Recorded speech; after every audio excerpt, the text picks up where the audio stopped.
आज हम गणित की एक महत्वपूर्ण अवधारणा भिन्न का अध्ययन करने जा रहे हैं। सबसे पहले समझते हैं कि भिन्न है क्या। भिन्न जो है, जिसे हम इंग्लिश में फ्रैक्शन कहते हैं, लैटिन भाषा फ्रैक्टस से निकला हुआ है। फ्रैक्टस का मतलब होता है टूटा हुआ, अर्थात कोई भी राशि अथवा कोई भी वस्तु के बराबर बराबर भाग किए जाएं और उन भागों में से हम कुछ भाग जब लेते हैं तो उसे हम भिन्न कहते हैं। जैसे ये हमारे सामने मान लीजिए एक वस्तु है, उसके हमने दो बराबर भाग कर दिए, तो ये जो पहला भाग है ये 1/2 और ये दूसरा भाग है ये भी 1/2 होगा। यदि उसी वस्तु के हमने 3 बराबर भाग कर दिए तो प्रत्येक भाग 1/3, 1/3 और 1/3 होगा। उसी वस्तु के हमने 4 बराबर भाग कर दिए तो प्रत्येक भाग 1/4, 1/4, 1/4, 1/4। अब इसमें से मान लीजिए हमने इस भाग को ले लिया, ये जो भाग है हमने ले लिया, ये ले लिया। ये कितना भाग था? 1/2। यही भिन्न है। और इस भिन्न में ऊपर जो संख्या लिखी है उसको हम कहते हैं अंश,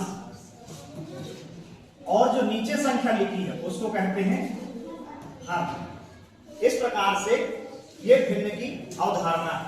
अब हम भिन्न के प्रकार देखेंगे। मूलतः भिन्न जो है 3 प्रकार के होते हैं।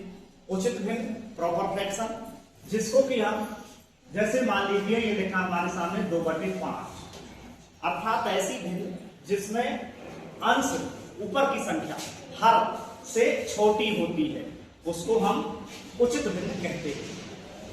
दूसरा होता है अनुचित भिन्न, ऐसी भिन्न जिसमें अंश अर्थात ऊपर की संख्या हर से बड़ी होती है।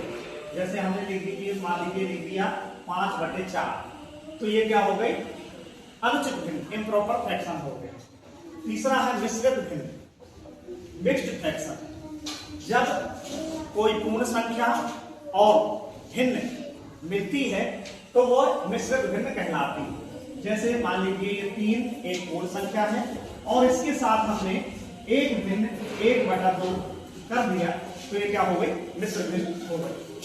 अब हम भिन्नों का योग करना सीखेंगे।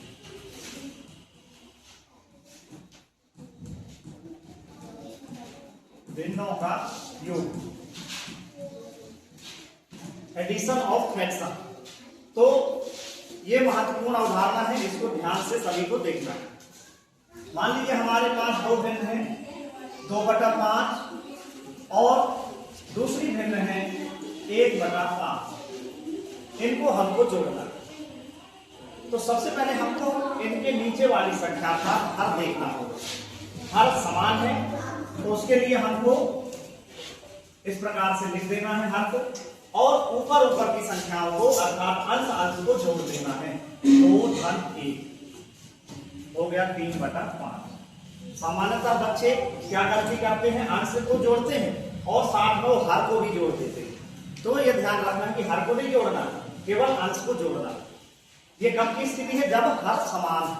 मान लीजिए दूसरी स्थिति में, जैसे हमारे सामने एक 2/5 है संख्या और एक और संख्या हमारे सामने मान लीजिए एक और भिन्न है 3/4। तो क्या पहले वाले सवाल जैसे ये होगा? नहीं, क्योंकि इसमें हर बराबर नहीं। तो सबसे पहले हमको हर को समान करना पड़ेगा। तो हर समान करने के लिए एक आसान विधि है। पहली भिन्न में दूसरी भिन्न के हर का गुणा करना है।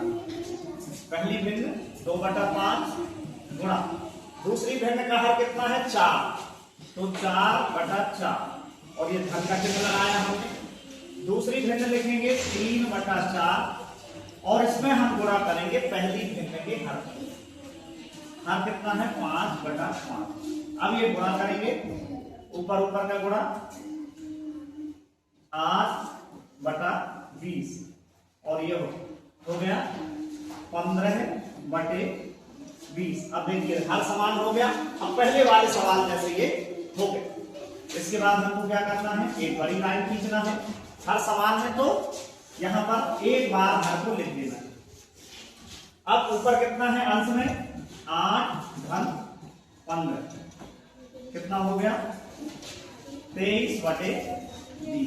इस प्रकार से ये भिन्नों का योगफल हमको ज्ञात करना है। अब हम भिन्नों का घटाव देखेंगे।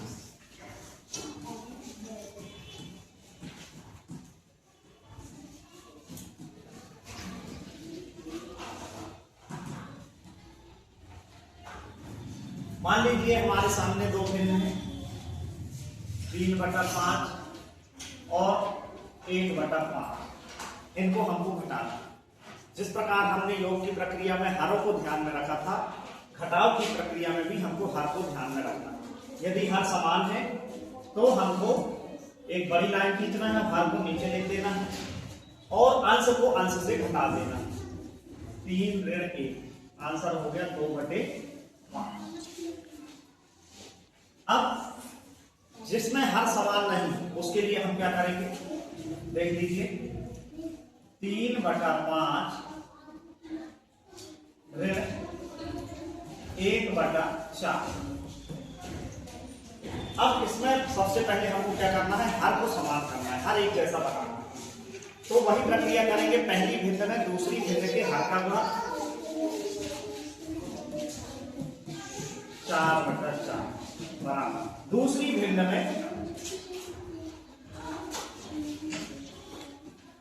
1/4 में पहली भिन्न के हर का गुणा। अब देखेंगे ऊपर ऊपर का गुणा 12/20 और यहां भी देखिए ऊपर ऊपर का गुणा नीचे नीचे का गुणा 5/20। ये देखिए दोनों का हर समान हो गया। अब ये पहले वाले सवाल जैसे हो गया। इसको हल करने के लिए सबसे पहले एक बड़ी लाइन खींचेंगे और दोनों हर समान है उनमें से एक हर हम यहां पर लिख देंगे और अंश को अंश से घटा देंगे। 12 माइनस तो ये हो गया 7/20।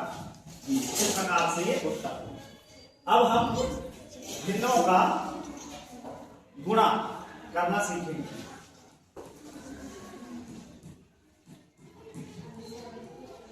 भिन्नों का गुणा ये मान के चलिए कि भिन्नों के जोड़ घटाव गुणा भाग 4 संख्याओं में जो भिन्नों का गुणा है सबसे आसान 3/5 गुणा 1/5। मान लीजिए ये हमारे सामने प्रश्न है। इसमें हमको ये नहीं देखना है कि ये इनके हर कैसे हैं, हमको अंश का अंश से गुणा हर का हर से गुणा कर देना। तो 3 गुणा 1/5 गुणा 5। तो 3 का 1 में गुणा करेंगे तो 3 एकम 3 और 5 का 5 में तो 25। ये आंसर हो गया। मान लीजिए हर समान नहीं है तब क्या करेंगे 3/5 गुणा 2/3। इसमें हर समान नहीं है तो इसमें हर समान करने की जरूरत नहीं है। इसमें भी वही प्रक्रिया होगी अंश का अंश से गुणा और हर का हर से गुणा। तो 3 गुणा 2/5 गुणा 3 6/15। इस प्रकार से भिन्नों के गुणनफल में हर की समान होने की कोई बाध्यता नहीं है। अब हम भिन्नों का भाग देखेंगे।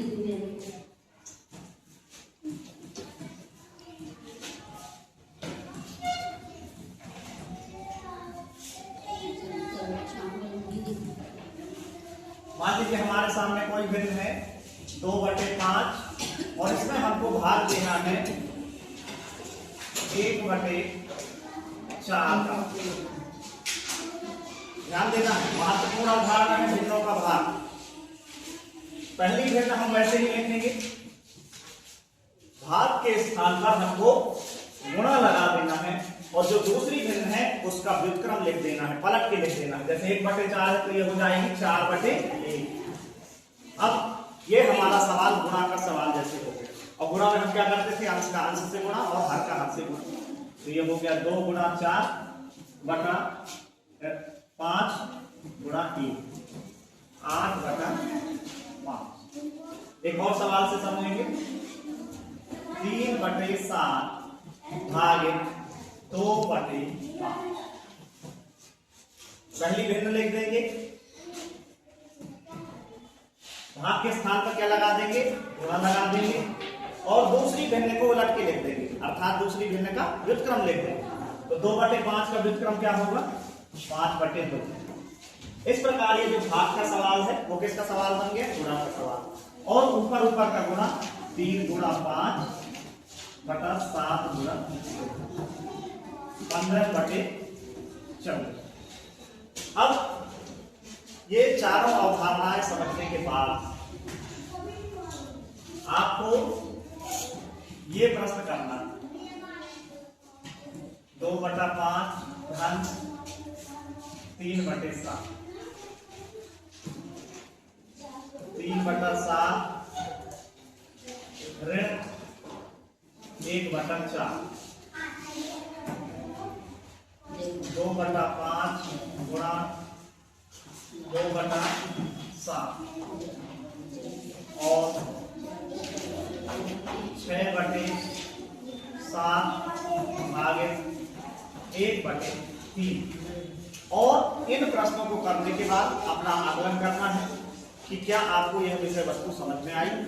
और ये जो भिन्नों का जोड़, घटाव, गुणा, भाग, ये कक्षा 4 से लेकर कक्षा 8 तक के विद्यार्थियों के लिए बहुत ही उपयोगी है।